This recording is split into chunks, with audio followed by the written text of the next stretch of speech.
And welcome everybody back. Welcome everybody back. Welcome back, everyone, to Who Would Win. It's not a week of anything. The weeks of I've actually had some people ask the question. They're probably new viewers, but the week of Who Wins and the week of What Ifs. The week of What If is the second to last month, the third month, a week of the year, the month, and then the week of Who Wins is the last month, last week of the month. But anyway, so yeah, but Monday and Friday, that's our general Who Would Win schedule, and yeah, this is the one that comes to us from LOL. Did I get that right? Yeah. LOL. LOL. So LOOL. LOL. That's it. Who asked the, and they were the only, I was surprised when I was looking through my Who Would Win list. I'm like, maybe there's someone else who gave me the suggestion for Goku versus Saitama, but I couldn't find anyone. But Goku versus Saitama, this is one of the fan communities that is, one of those raging debates. Oh, Goku completely beats Saitama. Saitama completely beats Goku. Saitama's a gag/parody character. Well, Goku's universal in power. And that is the end-all question. Now, let's get something right out of the way right now. And that is dealing with the nature of Saitama as an actual character. Is whether or not Saitama counts as either a gag or a parody character. And I'm looking to look this up right now because I want to try to go off someone else's words, not my own. In my personal opinion, the whole point of Saitama is the fact that he is the one, he's the strongest being in his universe, but that's the joke. That's the joke of the entire show, is that he will defeat anyone with one punch except for Boros, who could actually take more than one punch. And even then Boros says, "You are just too strong." That comes off as a gag character. It's like Aurelia, who was someone that was also a gag character. So author statements. Let me see here. Hold on. Is Saitama a gag character? One Punch Man is a gag character. And a Shugo Japanese interview with One and Murata. Question: what led to beginning drawing web designs? Saitama was created to be invincible. When Saitama always finishes enemy with one punch, it's exhilarating and feels hilarious. Good, but on the other hand, it isn't hard to make a new kind of development that still ends in the punch every time. Is there something that you keep in mind when you're creating these plots? All I have to do is have him show up to punch the problem away, so I don't think we have too much to worry about. He says, I decided I wanted to be, okay, hold on a second. How long have you wanted to be a manga artist? One, I had decided I wanted to be a gag manga artist from the time I was in grade school. My thought process was to decide right off the bat that I was going to be one. I guess that's how I decided my whole future when I was just a kid. Saitama is strong for gag purposes. Even the creator, he doesn't fully say, yes, Saitama's a gag character. That does seem to be the case, that Saitama is a gag character. This fact is, Saitama is a gag character. Strength is a focal point of a lot of the gag story. That's the thing. That whole show is called One Punch Man. And I'm sure even after saying that, looking up some interviews, and to be fair, again, he didn't flat out say it, but it's pretty much all but implies that he's a gag character. So we have to keep that in mind. That he is a gag character. So, and I'm sure I'm going to get people who still argue the point. He's not a gag character because of this. God, sometimes like, look, I literally looked up an interview from the guy who's the manga, who's the guy behind this manga, behind this story, behind this series. He wanted to be a gag manga creator and gag anime creator, and so yeah, and he even says like, want to create a guy who, when he shows up, just beats the enemy one punch. That's basically a gag character in many ways. That's a joke of the show. So that's a gag. So we have to take that in consideration. We also have to take in consideration that while Goku does have universal levels of power, he's still, even in the manga, he's still not considered to be as strong as Beerus, which is very interesting. Like the manga and the anime are two different entities. Goku, it was implied to have maybe surpassed Beerus, but that's the thing. We know he surpassed Jiren, and Jiren is stronger than certain gods of destruction. But gods of destruction are not created equally, and it's implied that Beerus was stronger than Jiren. Like, Beerus is shocked by his power, no doubt, but it is still implied that Beerus was stronger than Jiren. at least it hinted at, because he's still Goku's superior. Beerus still doesn't seem overly threatened by Goku at the end of the series, even though Goku had pretty much beaten Jiren outright. So, and he had attained and mastered Ultra Instinct. However, Beerus did seem to be strong. And Beerus is someone who's too strong for gag characters or parody characters. Like that stuff, those level of tricks don't work on Beerus. That's how strong Beerus is. And Goku isn't as strong as Beerus. And like when we saw Aurelia versus Goku, and Goku went Super Saiyan Blue and Vegeta went Super Saiyan Blue, they couldn't beat Aurelia. They like could tie with her, but they couldn't beat her because she was a gag character. Now, that being said, they've clearly gotten stronger since then. Maybe they have hit a level of power where gag characters don't work. But let's take that out of the equation for the moment. What do these guys actually bring for feats? Well, Goku, we know at this point. He's got all his ki blast. He's got Super Saiyan transformations, God Ki, Mastered Ultra Instinct Sign, and Mastered Ultra Instinct. His power level is on a universal level. He's probably one of the best martial artists in the entire series. Instant transmission, Spirit Bomb. He can copy ki techniques. Physically, he's extremely strong, and that's just augmented by his ki. Saitama, he is someone who broke his limiter. That's the explanation of why he's so strong. He has no limiter. Now, does he have a limit to his strength? If Saitama does in fact have a limit to his strength, we have not seen that limit yet. We just had not. My guess is whenever they introduce whatever the de facto god character or whatever is in this world, that will actually be the true test of Saitama's strength. Now, before anyone says, "Hey, fought God," no, he didn't. That was not a real manga. That was a dojin, I think it's a fan manga. That was a fan manga. There is implication of a god in One Punch Man, though. Hold on. God, One Punch Man. Yeah, God, okay. First appearance of God. An enigmatic entity referred to as God by homeless Emperor Psychosis and referred to by him as Blast. Appearance.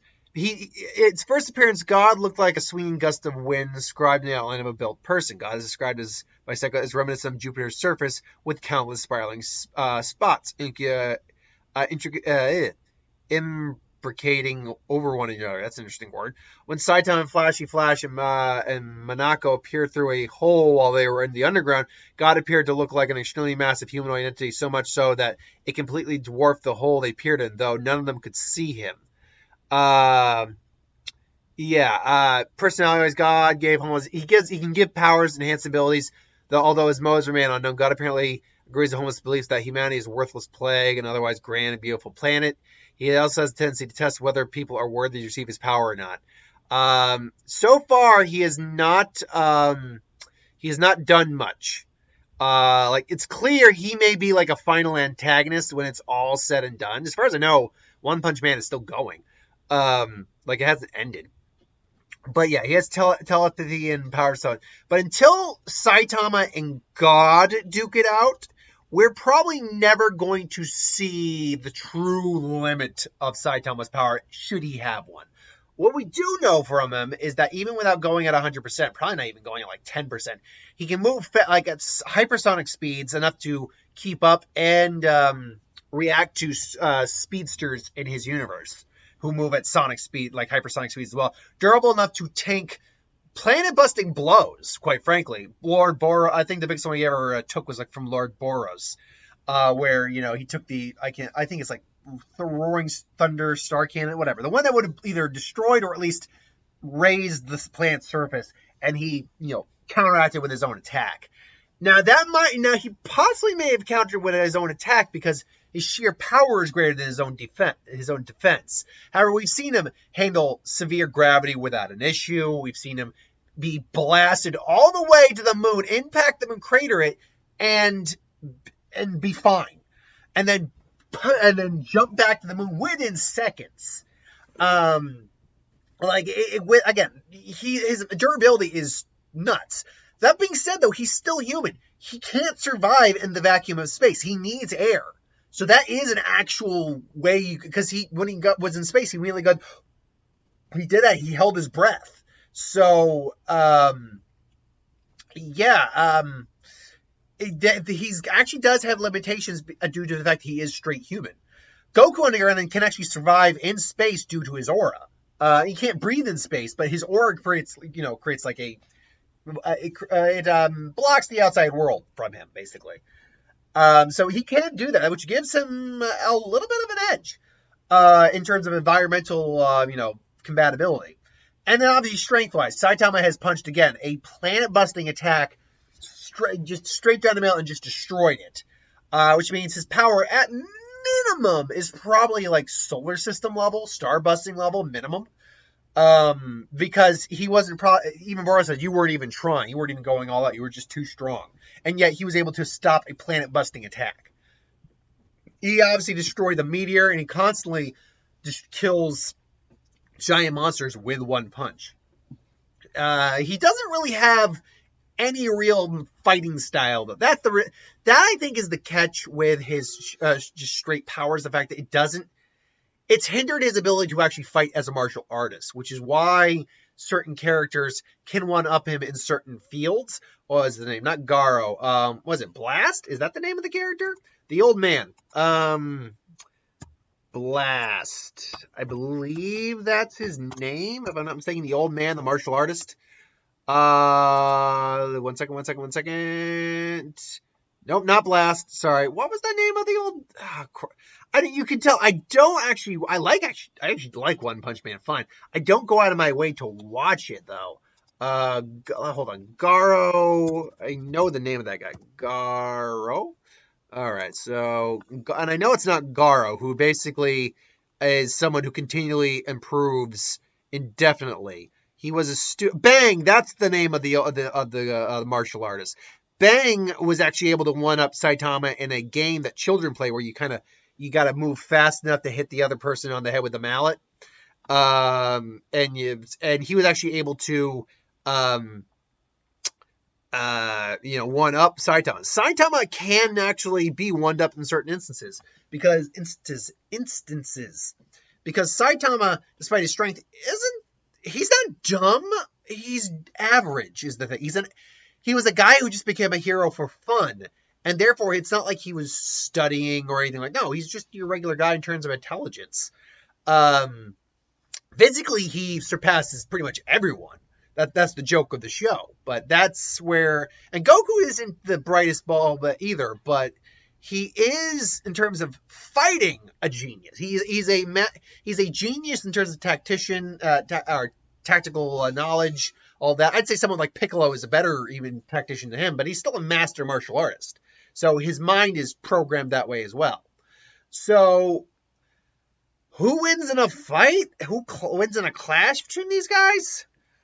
Assuming this is taking place like a neutral ground, like a planet, something. Let's just say it's Earth, and there are dimensional hijinks in Dragon Ball. So let's just say Goku's there. Whatever. Point being, they're fighting. Goku would want to test Saitama. Saitama's strength is his physical strength. So he and Goku are doing it. Goku immediately goes into like some Super Saiyan forms and realizes he's not going to be able to touch Saitama.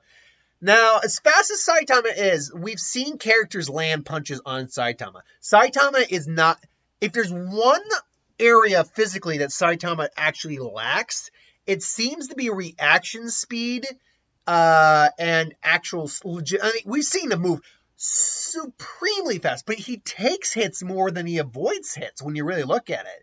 And it's probably because he knows how physically powerful and durable he is. So he just doesn't think about it. I think initially he would take Goku's hits, but as Goku goes into higher forms, particularly once he hits Super Saiyan God, the minute he hits God, which is already at that point, Goku has absorbed God Ki into his base, so he's already technically a universal level being now, but the minute he goes into his upgraded God form, which surpasses Battle of Gods form and all that, and he lands a strike on Saitama, Saitama will probably go flying anyway, but I feel like Goku would be one of the few people that Saitama would actually feel the strike. Like, he gets hit in the face. Saitama's eyes actually bulge, like, boom, boom, as he goes crashing to a mountain. He gets out of that that hurt. I actually felt that. All right, let's go. It's like, and him and Goku clash. Now, because of the nature of him being a gag character, that it does still mean that Goku's struggling even at God, I would imagine. But I think because Goku's strength is literally now at Universal Destroyer level, because let's be honest, he and Beerus were clashing, destroying the universe, and this God form is stronger, he'd be a Universal Destroyer in terms of strength.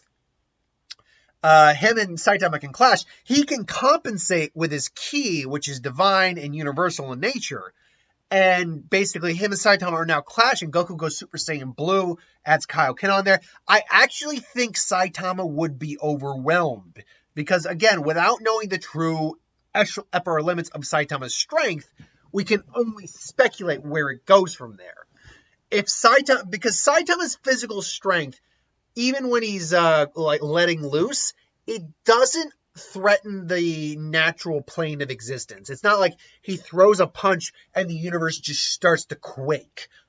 That's not what happens. Even when he's, especially when he's holding back, but even when we see him let loose to some degrees, he doesn't just throw a punch and just, the universe is threatened by its mere existence of his strength. Goku's power, however, is one of those where he has to train and keep it contained. Otherwise, if he just lets it out loose and willy-nilly, he can, in fact, threaten the very universe. So, well, again, maybe later on in the series and in the story, we will see that Saitama's strength is universal. I would have to believe it's not universal, even being a gag character. So Goku, as he gets higher levels of power, Saitama is going to struggle and struggle more. But I don't think he's going to. I don't think he's still going to be giving up because, again, the nature of the gag character of it means he's probably can take more of Goku's hits than Goku would really appreciate. As Goku eventually reaches Ultra Instinct, he's just landing hits. Saitama can't land the hits. Even being a gag character is like one punch. Maybe he eventually hits Goku, but Goku just takes it. And ultimately, Goku. The problem here is, let's say the Earth gets destroyed in this clash, which is possible ultimately because they were able to go all out in the world of Void because it's a empty universe. There's nothing there to threaten. Goku and Saitama clash on the planet. The planet gets destroyed. Goku's like, "Whoops! I'll have to bring it back with the Dragon Balls." Saitama and him are duking out in space, but the problem is Saitama has to breathe, which means eventually Saitama's lungs collapse, implode, and he dies. So that's actually the kicker, is that while I think lower levels of Goku could actually be susceptible to serious shots from Saitama, as Goku quickly progresses through the hierarchy of his forms and his levels of power, Saitama is going to struggle harder and harder until the planet they're on, or wherever they're on, is eventually destroyed. And that leaves them in space where Goku can survive for a while, given his aura. Saitama cannot. And that's proven by what we saw with the Moon Feat. He had to hold his breath. He's... Saitama, until the series is done, Saitama is a very difficult guy to do in verses because we just don't know the full extent to his power. I've had people say you shouldn't do it if you don't know all about Saitama, or you shouldn't do it because the series is that we don't know Saitama's full potential. Blah blah blah. Guess what? It's requested. I'm going with the information I have. Don't at me. Like, the series, like, you shouldn't do it. Like, I can do whatever the hell I want. Thank you very much. It's the internet. I'm an adult. I can do whatever I freaking want to do. Well, that's not true. There are limitations of what I can do. But yeah, in terms of what I do on my channel, I'll do it. You can't stop me from doing it. I can't stop, and I won't stop. Why am I going into Miley Cyrus? I don't know. Anyway, I will go Goku. Again, Saitama's nature as a gag character, and the fact that we don't know if Goku has reached the level like Beerus is at, that being a gag character doesn't matter. And yes, Saitama, I'm going to keep saying it, I will keep repeating it, Saitama is a gag character. If you don't agree with that, look up, just Google, is Saitama a gag character? It's not 100% said, but it's pretty heavily implied that he is a gag character. And all but said, flat out. But ultimately, yes, I go Goku in this fight. I am a very big fan of Goku. Granted, his character has made some dumb decisions, but yeah, I do love Goku as a character overall. He's cool. He gets all the cool forms, transformations, and you know what? I think a Death Battle actually kind of put it best. It's like Goku's the definition of a self-made man. He worked to get these powers. He worked hard. He trained hard to get the strength he had. Yes, he ended up having a natural transformation with Super Saiyan. He still had to work and train to excuse me, work and train to control and master Super Saiyan. Same with Super Saiyan 2, same with Super Saiyan 3, same with God Ki. Like, yes, he gets these transformations, but he still has to work to control them. That's what I think the manga even does better than the anime, is the fact that they make notes or they make the effort to show him training with his new powers and, improve and increase and go beyond where his limit is. So yeah, I gotta say, I think I do like Goku for that as well. He's one of those guys where you'll never be him, you'll never have ki or anything like that. But if you were to work hard, train, you could be a top martial artist if you really wanted to put that effort in. You could be a self-made man in that way, or a self-made woman, or self-made nondescript gender, whatever works. So yeah, that's why I think I've always liked Goku. And yeah, so am I playing a little biased? I won't lie, because I like the character more, there's probably some bias there, be it conscious or unconscious. However, I still stand by the fact that Goku's overall power, I think, is a level of power we have not seen Saitama take on. And I think that's a key statement here. We have not seen Saitama take on a universal entity of power. Well, how strong that God character is, we'll have to find out eventually. But Saitama's limitations as a human, and the fact he can't survive in the vacuum, whereas Goku, at least for short periods of times, can, I think is the deciding factor here. Add on Goku's martial arts experience, again, his universal level of power, the fact he can do ki blasts, and he can span those things, which means Saitama can only punch so many of them. He can instant transmission into space if he really wanted to, but we know he wouldn't. But I think the planet, or whatever planetoid, or wherever they are that they're fighting on, ends up destroyed. Saitama's kind of screwed at that point because now he's just floating in space. We also don't know if... Here's the thing. He blocked Boris's punch by punching it. He survived it that way. And I think his hand was steaming and all that from the attack, but he ultimately survived it. But we don't know how well he would have just taken that blast if it just straight on him. And Goku can fire far more powerful blasts, being, again, universal in power. So it's debatable how well Saitama would handle that level of power. It really is. Gag character or otherwise. Ultimately, though, again, just to reiterate, I go Goku. I'm sure I'm going to get people who argue differently and say, I don't know, Saitama, I shouldn't do this. Well, have at it. It's the internet. I can't stop you. Till then, thanks for watching. Hope you enjoyed. Like, comment, share, subscribe. As always, you want us to review something, put in the comments below. Let us know. We'll review it at some point. Hit that bell if you want notifications. I'll be back tomorrow with the Lantern Corps video. Thanks for watching, and I'll see you folks